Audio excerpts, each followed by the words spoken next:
అడిగారు.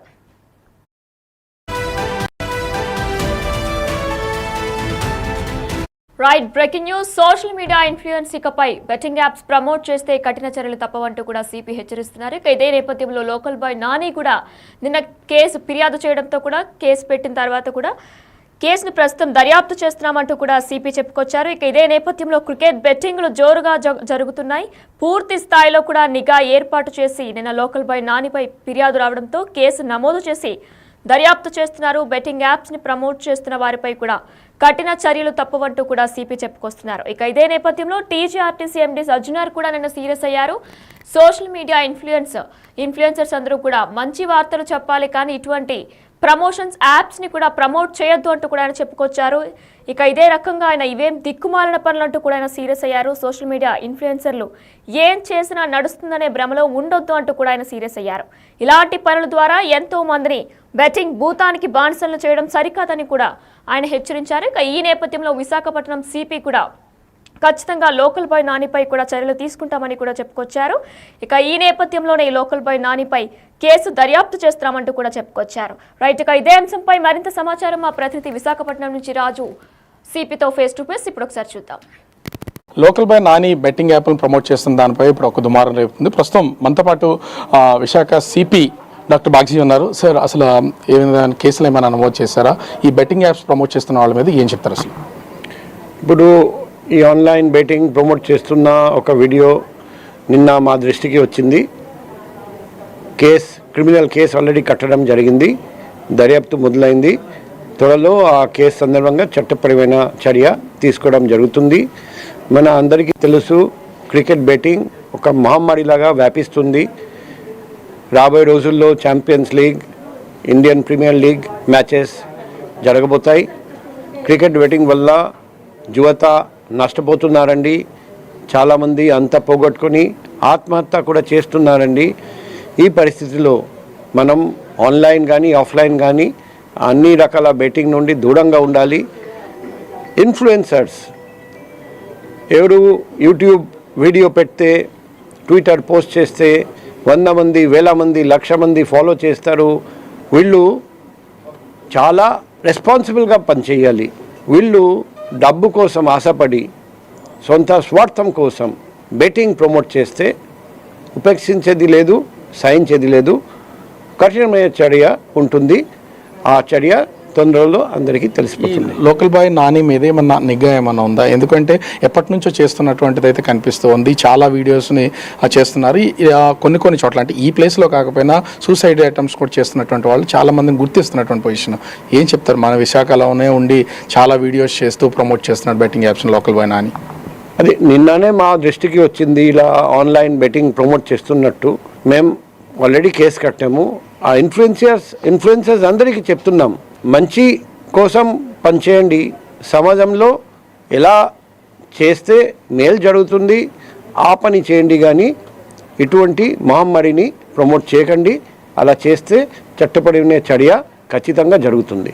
ఇప్పటికే local boy నానికి సంబంధించి ఆ కేసు విశాఖ సిపి ఆధ్వర్యంలో ఒక కేసు అయితే నమోదైనటువంటి పరిస్థితి ఉంది. ఎవరు కూడా ఇన్ఫ్లుయెన్సర్స్కి చెప్తున్నటువంటి మాటలు విని ఈ విధమైనటువంటి బెట్టింగ్ యాప్స్ జోలికి పోవద్దు. ఖచ్చితంగా క్రికెట్ బెట్టింగ్ ఆడుతున్నటువంటి వాళ్ళ మీద కూడా పూర్తిస్థాయిగా ఉంది. త్వరలోనే నాని మీద కూడా చర్యలు తీసుకుంటామని విశాఖ సిపి డాక్టర్ బాగ్జీ చెప్తున్నటువంటి పరిస్థితి. కెమెరామెన్ అయితే Raju big TV, Visakhapatnam. YouTuber local boy నానిపై కేసు నమోదైంది. ఇన్ఫ్లుయెన్సర్ల పేరుతో బెట్టింగ్ యాప్లను ప్రమోట్ చేస్తున్న వారిపై కఠిన చర్యలు తీసుకుంటామంటూ కూడా విశాఖపట్నం సిపి మాట్లాడడం మనం ఇప్పటివరకు కూడా బిగ్ టీవీ స్క్రీన్ లో చూసాం. అయితే క్రికెట్ బెట్టింగ్లు జోరుగా జరుగుతున్న నేపథ్యంలో పూర్తి స్థాయిలో నిఘా కూడా ఏర్పాటు చేస్తామని చెప్పుకొచ్చారు ఆయన. నిన్న లోకల్ బాయ్ నానిపై ఫిర్యాదు రావడంతో కేసు నమోదు చేసి దర్యాప్తు చేస్తున్నారు. బెట్టింగ్ యాప్స్ ను ప్రమోషన్ చేస్తున్న వారిపై కఠిన చర్యలు తప్పవంటూ కూడా ఆయన హెచ్చరిస్తున్నారు. ఈ నేపథ్యంలోనే లోకల్ బాయ్ నాని కూడా ఇక మీదట ఇదంతా రిపీట్ కాదంటూ కూడా ఆయన ఒక వీడియోని రిలీజ్ చేశారు. ఆయన ఏమన్నారు ఇప్పుడు ఒకసారి చూద్దాం.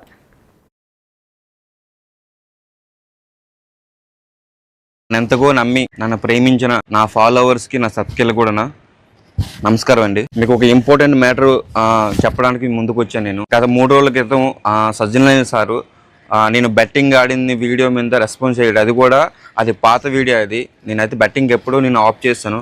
అది పాత వీడియో మీద ఇప్పుడు రెస్పాన్స్ అయ్యారు. అది ఎప్పుడే రెస్పాన్స్ అయినా అది తప్పేనది.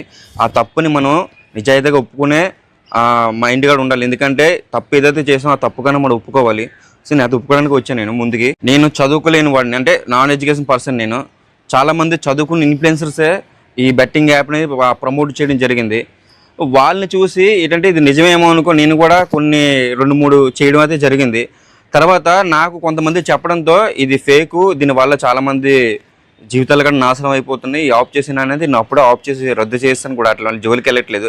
కానీ పాత వీడియో అయినా సరే కొత్త వీడియో అయినా సరే దానికి ఏదైనా సరే మనం చేసిన తప్పు కాబట్టి తప్పు అని ఒప్పుకోవాలి.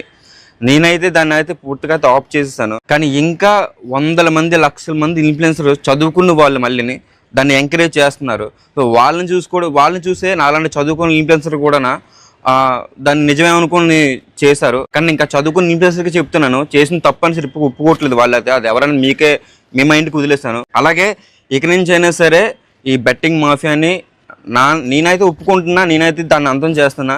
నాలైతే మార్పు వచ్చింది. సో మీలో కూడా చాలామంది ఇన్ఫ్లుయెన్సర్ కూడా ఈ వీడియో చూస్తారు, మీలో కూడా మార్పు రావాలని నేనైతే కోరుకుంటున్నాను. ఎందుకంటే మన వాళ్ళని ఎంతో నమ్మి మన సబ్స్క్రైబర్లు మన ఫాలోవర్స్ కూడా ఈరోజు మనం ఇన్ఫ్లుయెన్సర్ అయ్యామంటే వాళ్ళు పెట్టే బెక్స్ అది. నీకు నువ్వే ఇన్ఫ్లుయెన్సర్, పుట్టుకతో ఇన్ఫ్లుయెన్సర్ అయిపోలేదు నువ్వు. వాళ్ళు మన టాలెంట్ని గుర్తించి మనలో నుంచి ఏదో ఒక రకమైన ఇన్ఫర్మేషన్ లాగడానికి మనల్ని ఫాలో అవి మనల్ని ఇన్ఫ్లుయెన్స్ చేశారు. చేసిన తర్వాత మనం వాళ్ళకి నచ్చినట్టుగా వాళ్ళకు పనికొచ్చే దానిగా మనం వీడియోలు చేయాలి, లేదంటే పనికొచ్చే మెసేజ్లు ఇవ్వాలి. మనం పనికిరాని అయితే ఇవ్వకూడదు. నేనైతే చేసిన తప్పు అయితే నేను నిజాయితీగా ఒప్పుకుంటున్నా, చేసిన తప్పే. ఇకపై దాని జోలికి వెళ్ళినా దాన్ని ప్రమోట్ చేయడం జరిగితే నేను సోషల్ మీడియా నుంచి నేను తప్పుకుంటా. అసలు సోషల్ మీడియాలోనే నేను కనిపించను. ఇది నా సబ్స్క్రైబ్ మీద అలాగే నా మీద కూడా నేను ప్రామిస్ చేసి చెప్తున్నాను. ఇది అలాగే మిగతా ఇన్ఫ్లుయెన్సర్ కూడా ఈ వీడియోని చూసి మీరు కూడా మీ సబ్స్క్రైబర్లకి మీ ఫాలోవర్స్కి కూడా పనికొచ్చే వీడియోలు చేయాలని, ఈ బెట్టింగ్ మాఫియాని అంతం చేయాలని నేనైతే మనస్ఫూర్తిగా కోరుకుంటున్నా. అలాగే సజ్జన సార్కి ఒకసారి సారీ చెప్తున్నా. సార్ మీరు నాకు ఇచ్చిన వార్నింగ్ కరెక్ట్గా అయింది, కరెక్ట్ సూచనలు ఇచ్చారు సార్ మీరైతే. ఎందుకంటే మీరు ఇవ్వడం వల్ల నాలో కూడా ఇప్పుడు ఈ వీడియో చేయాల్సిన అవసరం వచ్చింది. అందుకని మిగతా వాళ్ళందరూ కూడా చూడాలి, ఇన్ఫ్లుయెన్సర్లు చూడాలి, వాళ్ళకి కూడా ఏదో రోజు కూడా మీరు బుద్ధి చెప్పాలి sir. Thank you so much sir. మీరు కూడా మంచిగా రెస్పాన్స్ అయ్యి బెట్టింగ్లు చేసే వాళ్ళకి కూడా ఒక వార్నింగ్ లాగా ఇచ్చారు, చాలా మంచి విషయమే సార్. అలాగే చెప్తున్నాను, నాలో అయితే మార్పు వచ్చింది, మీలో కూడా మార్పు రావాలి. బెట్టింగ్ అయితే మనం కిల్ చేయాలి, ఎంతో కొంత సమాజానికి ఉపయోగపడే వీడియోలు మనం చేయాలి. సెలవు తీసుకుంటూ మీ నానినైతే తెలుసో తెలియక తప్పులు చేస్తుంటే నన్ను అయితే క్షమించండి. మరి ఉంటా. ఆర్టీసీ ఎండీ సజ్జనార్ కూడా ఇదే విషయంపై నిన్న సీరియస్ అయ్యారు. సోషల్ మీడియా ఇన్ఫ్లుయెన్సర్స్ ఖచ్చితంగా మంచిని ప్రమోట్ చేయాలి, కానీ ఇటువంటి దిక్కుమాలిన వీడియోస్ చేసి బెట్టింగ్ యాప్స్ ని ప్రమోట్ చేయొద్దంటూ కూడా చెప్పుకొచ్చారు. ఇదే నేపథ్యంలో విశాఖ సిపి కూడా హెచ్చరించారు. ఆయన కూడా సీరియస్ అయ్యారు. సోషల్ మీడియా ఇన్ఫ్లుయెన్సర్స్ ఎవరైనా సరే ఇటువంటి బెట్టింగ్ యాప్స్ మరొకసారి ప్రమోట్ చేస్తే ఖచ్చితంగా కఠిన చర్యలు తప్పవంటూ కూడా ఆయన హెచ్చరించారు. దీనికి లోకల్ బాయ్స్ స్పందించారు. ఆయన ఒక వీడియో రూపంలో కూడా ఆయన ఏం చెప్పాలనుకుంటున్నారో కూడా అందులో మాట్లాడారు. తప్పు జరిగిపోయింది, ఇక మీదట ఇటువంటి తప్పు జరగదంటూ కూడా ఆయన క్షమాపణ అడిగారు.